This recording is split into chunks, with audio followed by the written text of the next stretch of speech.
L'alcool cause la déshydratation, c'est-à-dire ça vous fait perdre en eau. Parce que si vous aurez constaté, quand vous buvez assez d'alcool, vous pissez beaucoup. Ce qui fait que, c'est parce que ça agit sur une hormone, la vasopressine. Normalement, c'est un antidiurétique, c'est-à-dire que ça, normalement, c'est ça qui contrôle la quantité d'urine qui doit sortir après filtration du sang. Donc du coup, quand vous buvez beaucoup, ça agit sur cette hormone et vous pissez beaucoup. Et quand vous pissez beaucoup, vous dites que vous hydratez, c'est faux parce que si vous constatez bien au lendemain de la boisson ou alors après, vous vous rendez compte que vous avez la bouche qui sèche, vous avez tendance à vouloir boire beaucoup d'eau. Ce qui est plus important ici, c'est qu'il faut savoir que quand on parle d'alcool, on parle d'une quantité très exagérée, comme par exemple une femme qui boit plus de 14 verres par semaine, ou alors un homme qui boit plus de 21 verres. On dit 21, non. Un verre, non, sorry, 21 verres. 21. Donc, du coup, on est clair que ça a causé la déshydratation. D'accord. Vous savez que la déshydratation va entraîner la constipation, les maux de tête, l'augmentation de la tension artérielle et tout autre problème. Mais plus important, ça va aller agir sur les reins. Vous savez déjà, je vous ai parlé des reins dans une vidéo, donc il n'y a même plus à se répéter. Le plus important ici, l'éthanol qui est contenu dans l'alcool va aller agir sur les nerfs. Et vous pourrez vous rendre compte à la fin, d'ici quelques années, lorsque l'âge avance, que vous aurez les douleurs au niveau des membres inférieurs, les douleurs partout.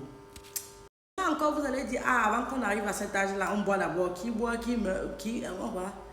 On boit, on meurt, on ne boit pas, on mourra. C'est ce que vous dites souvent. L'alcool ici cause les crampes musculaires.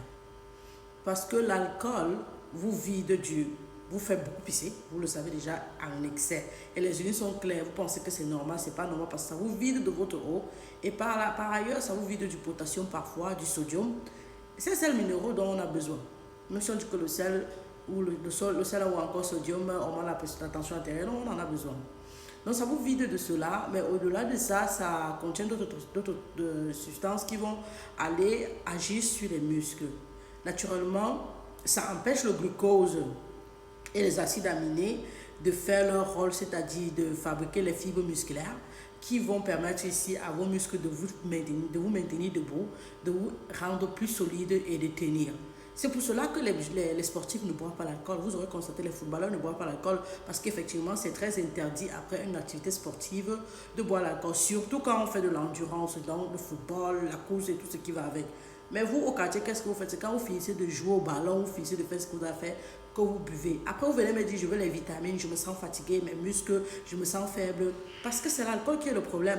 Mais est-ce que je vais alors vous empêcher de boire l'alcool? Et l'affaire qui donne le bonheur comme quoi? Non, je ne suis pas en train de vous empêcher de boire. Je voulais juste vous rappeler cela. Et rappeler cela me permet de vous dire que quand je dis de boire 2,5 litres d'eau par jour, c'est parce que je tiens compte de toutes ces choses-là. Tenez compte que vous pouvez prendre des substances comme l'alcool ou alors les citrons qui augmentent le volume d'urine et naturellement vous déshydrater. Mais il faudra que je précise dans cette vidéo que l'eau peut aussi être introduite dans le corps de plusieurs façons. C'est-à-dire que ce soit à travers l'eau que je vous demande de boire ou alors que ce soit à travers l'eau contenue dans les fruits, dans les légumes et autres, que ce soit à travers les soupes que vous mangez.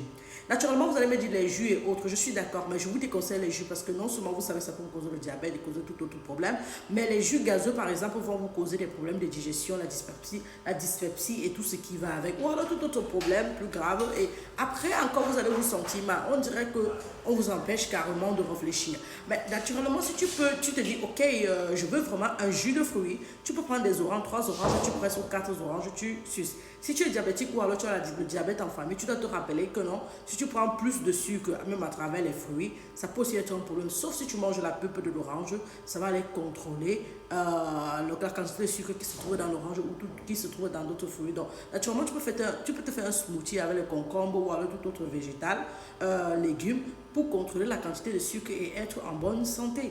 Donc je veux dire, il faut penser. Et donc si je veux parler des fluides, parce qu'il faut s'hydrater. Je vous ai déjà parlé de l'hydratation jusqu'à être fatigué. Il fallait bien que j'introduise la notion d'alcool parce que les gens me disent, mais l'alcool, quand je bois la bière, quand je bois la bière, est-ce que ça ne me donne pas aussi l'eau? C'est l'eau, non. Non, ce n'est pas l'eau. Ce n'est pas l'eau, ça contient des substances. L'éthanol là est fort. Et au-delà de ça, ça va aussi agir au niveau cérébral. Vous n'avez pas constaté que l'alcool abrutit les gens. Au-delà du fait que l'alcool détruit le pancréas a pour rôle de contrôler la glycémie, le taux de sucre dans le sang et de pouvoir en donner. Ça détruit le foie. Le foie, je vais vous parler du foie dans une vidéo parce que le foie est important. On se voit dans une autre vidéo, c'est la Dans la santé 3.0. Hydratez-vous. Docteur extraterrestre.